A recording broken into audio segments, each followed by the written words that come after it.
Trompang Ilonggo. Please subscribe And like. and share. So yun po, magandang araw po sa lahat natin mga kababayan Luzon, Visayas at Mindanao. Magandang araw po.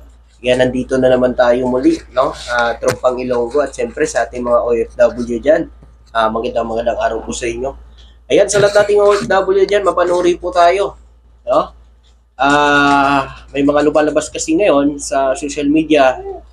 Halos mga fake news. Yun yung nagpapakalat ng fake news para lang pabagsakin ng ating gobyerno. Please lang po, maging aware tayo at alamin natin yung totoo. Kasi nga mga kababayan ngayon talagang balahura na po, no? Ang ginagawa nilang pagpapalaganap ng fake news ngayon sa ating administrasyon para lang talaga pabagsakin ang gobyerno. Mga kababayan ka, please be aware, no? Ito po mga kababayan, napakaganda nitong balita na ito. Kasi mga kababayan, sinasabi ng mga nagpapakalat ng fake news o mga nasa kabila. Kasi sabi daw, ilang taon na daw si BBM pero wala daw itong proyekto. Sinasabi nila, sila nagsasabi niyan kasi hindi nila nakikita ang mga proyekto ni BBM. Diba? Yun naman ho yun eh. Kapag kagalit ka talaga sa isang tao, kahit may magandang ginagawa, hindi mo pa rin paniniwalaan yan. So ito mga kababayan, pakinggan nyo ito. Ito po yung nakuha ko lang din sa balita. Kaya isi-share ko lang po sa inyo ito mga kababayan. Hindi natin ito ibabalita kung gawa-gawa lang ito. Ito'y nababalita rin sa ibang platform o sa media. Pakinggan nyo to. Paiigtingin pa ng National Irrigation Authority ang pagtatayo ng mga solar-powered na irrigation system sa bansa para makatulong sa mga magsasaka. Solar power irrigation, mga kababayan, paigtingin pa ng NIA.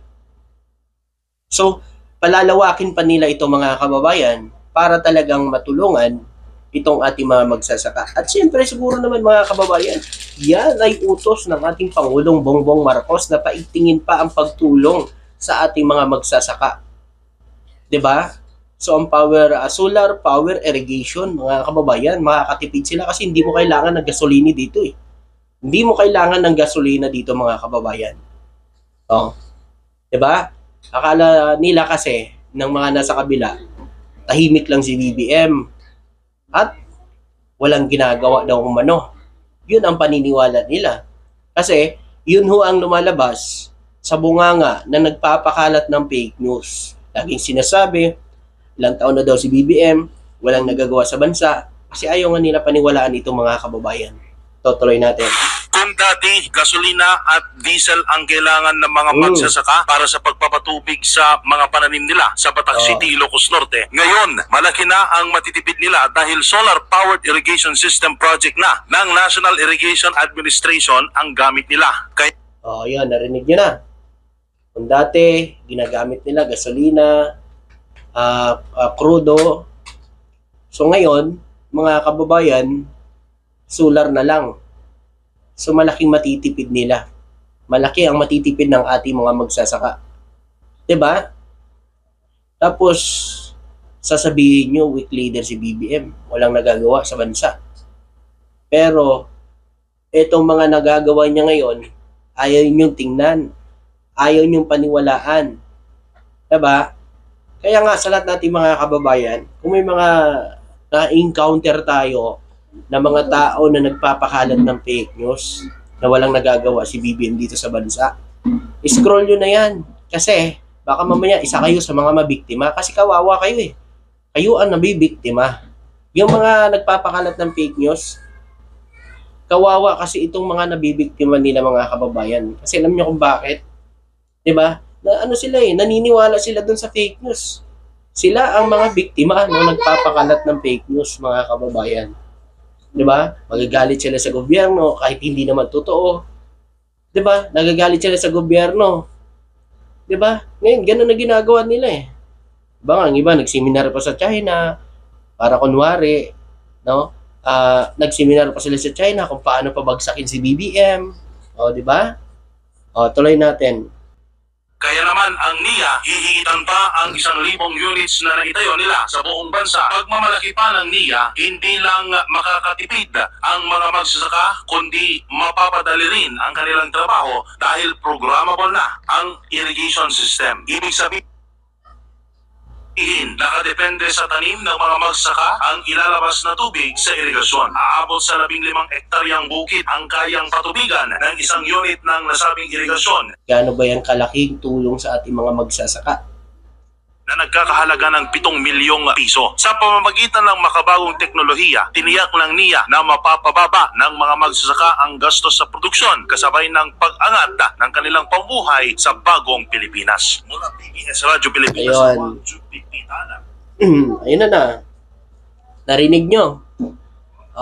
Mapapagaan ang buhay ng ating mga magsasaka at mababawasan ang kanilang gastusin. Isa pa dyan, mga kababayan, kung dumating yung El Nino, tuloy-tuloy po ang pagtatanim nitong ating mga magsasaka.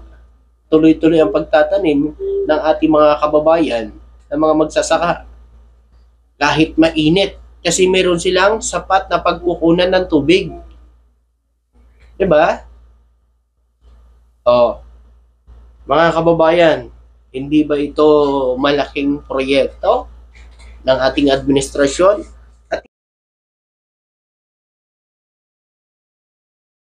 Pero alam nyo, yung mga buwabatikos, malamang masakit sa kanilang matayan itong proyekto na ito. Kasi alam nyo kung bakit. Ayaw kasi nila makakita na magandang nagagawa ni BBM dito sa bansa. Ayaw nila yun. Gusto nilang paniwalaan yung palaging pinapakalat na fake news po ng kanilang mga bulager. Yung maisog bulager nila na yun, iyak-iyak sa TRICOM kasi fake news ang kanilang nilalabas. 'Di ba? Yun, dun sila naniniwala. Pero sa mga ganitong balita, ayaw nila yan. Pero ako, ibabalita ko to kasi mas maraming Pilipino pa rin ang naniniwala sa administrasyon. Nasabi nila mga didiris, wala na daw naniniwala kay BBM. Pwede ba yan? Kasi sinabi nila, mataas daw yung trust rating ni VP Sara kay BBM. Mataas daw ang trust rating ni Vice President Sara Duterte kaysa kay BBM. At tanong ko kayo, ano ang nagagawa ni VP Sara Duterte para tumaas ang trust rating niya dito sa bansa? Ano ang nagawa niya dito sa bansa? Meron bang proyekto? Kaya nga umayaw sa DepEd, hindi kinaya. So anong nagawa niya sa pagka-vice presidente niya? Bilang vice president siya. May mga proyekto ba siya? Kasi sana binablog din ng mga DDS siya kung merong proyekto yan si VP Sara Duterte. Bilib pa nga ako kay VP Leni Robredo kasi biruin nyo. Ginipit siya ni dating Pangulong Duterte pero tuloy pa rin siya sa kanyang trabaho. Ginagampanan niya pa rin ang kanyang trabaho para sa mga mamamayang Pilipino kasi mga Pilipino ang bumoto sa kanya Pinakita niya pa rin ang kanyang serbisyo talaga sa mga Pilipino. MVP natin ngayon, anong ginagawa? Puro paninira, puro pagbabanta, puro pananalita against the government na nagtatrabaho sa gobyerno, sinasahuran siya ng taong bayan para magtrabaho, pero anong ginagawa? Di ba kakauwi lang galing Netherlands? Sige po mga kababayan, maraming salamat po na sana i-share po natin ito para malaman po ng mga kababayan natin na fake news po ang pinapakalat nila na walang nagagawa si BBM dito sa bansa. Maraming salamat at magandang araw po. Thank you.